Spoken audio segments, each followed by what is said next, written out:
Alright, welcome back to our second episode, guys. Today we're going to talk about the rules of lacrosse.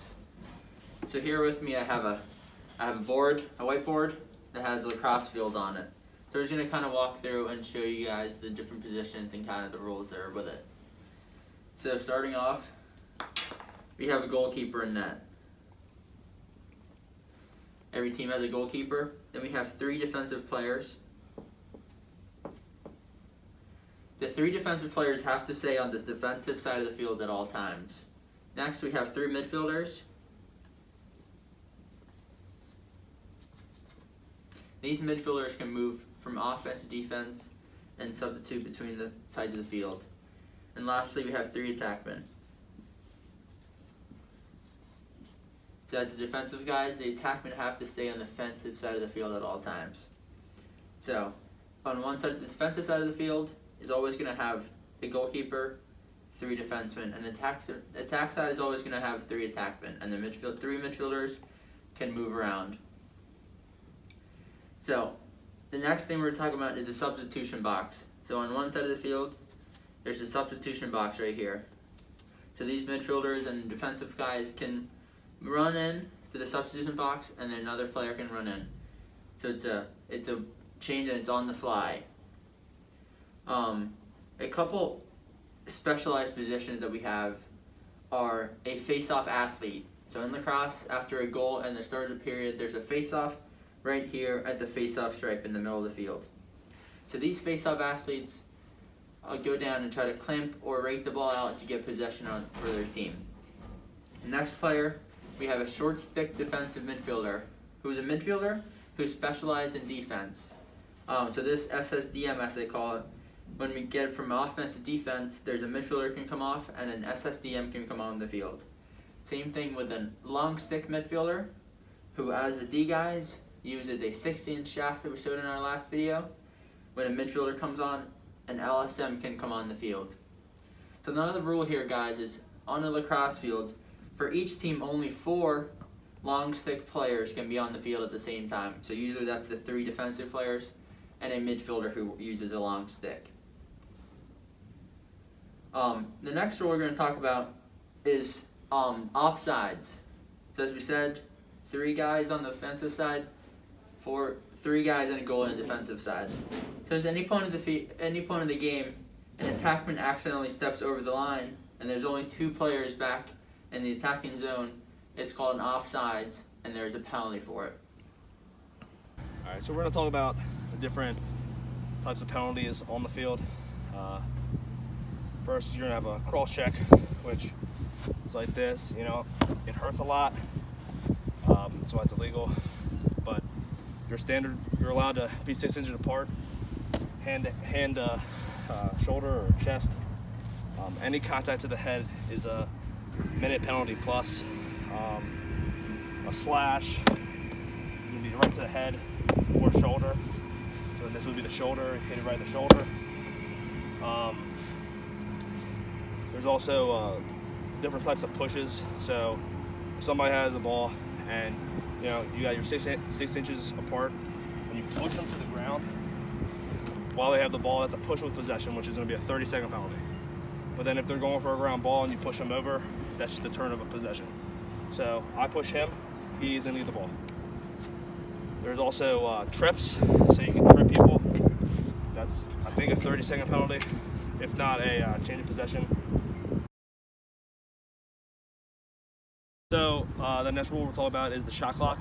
On that little black screen over there, there's a shot clock. We have, as guys, we have 80 seconds to get the ball from the goalie here all the way down there to score.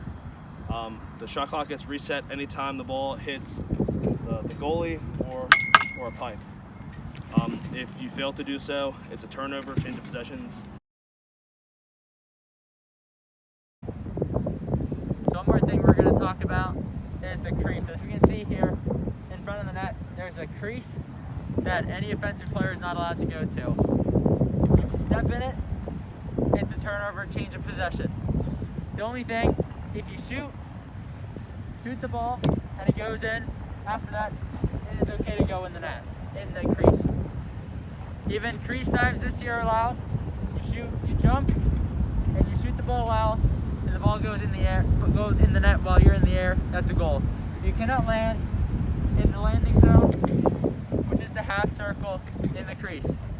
That will count as no goal and a penalty.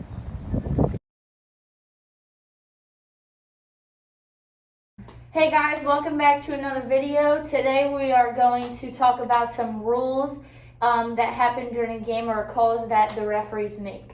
So we're going to start with defense. So in defense, to have good defensive position, our stick has to be on a diagonal and it can't be horizontal. So if I'm horizontal defending, I can't be here and I cannot extend my elbows. And that will be called. Another call that is commonly seen is the slash. That's when I'm coming the whole way through with no upward motion after my check. A check to the face is if I'm coming directly towards my attacker's head. In order to properly check, I need to be coming away from her head. Shooting space is a very common call that we see in women's lacrosse. When an attacker is coming in to the 8 to shoot, the defender steps into the attacker's lane and then they are in shooting space. So that can be called all the time in women's lacrosse. Also, 3 seconds. Within the 8-meter arc, you can only be in there for 3 seconds if you are not within a stick's length of an attacker. So for the offensive fouls, there is something called a dangerous shot. A dangerous shot is basically when you're going to shoot, but you're coming through and you're hitting either a player or with your stick or with the ball. Also, we have another thing called a charge. So it's when you're driving towards the crease and you're basically just pushing into them to get through. You can't do that, obviously. There's a crease violation. There's a crease around the goal where the goalie is. Only defense can enter the crease. So if you go into the crease as an attacker, then the ball will be turned over to the defense. And then there's also another thing called a moving pick.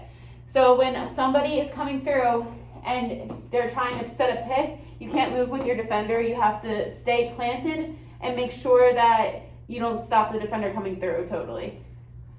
Okay, so just some general offensive and defense calls. One is an empty check. So basically, if somebody does not have the ball in their stick and I hit their stick, that's an empty check, and that is going to be called. Also with checking, there's a hold, and that is if I only go down in my motion, if I don't come back up. Also, something that's new in college lacrosse is that there can only be 3 fouls between the two 30s. So on your ride transition, you can only have 3 fouls, and if there are more than 3, that results in a green card. Also, in between the 30s, when you're going to do a draw in the middle after a goal or the start of the game, you can't go in between the 30s until a team has clear possession of the ball. That's when you can cross the 30 and help out your team. Also, we have these things called cards. So there's a yellow, green, and red card. Yellow cards are basically any slash or hit to the head, anything on the body will result in a yellow card. So you're off the field for 2 minutes. But when you have less than 4 cards as a team, it can be releasable, so you can go in after a goal. Also, for a green card is when you commit the 3 fouls in the 30s. Yeah. In the 30s, and you get a warning after you hit 2. But if you get the 3, it's a 1 minute man down for your team. Green cards are also given if you don't give enough space after a foul is committed. You get a warning and then you get the green card. A red card is pretty standard. If you get 2 yellow cards, you're out. That's a red card. If you do anything bad, like really hit someone hard in the head or intentionally do something, it can result in a red card. So one last thing we wanted to go over was offsides. So when you have possession of the ball or you're on defense, if the game of play is over the far 30, you have to have 4 people back from each team. And if that is not, then you will be offsides. So these are just some general rules that are in women's lacrosse. And if you have questions or comments, just leave them in the comments and we will try to respond as much as possible. We will see you in the next video.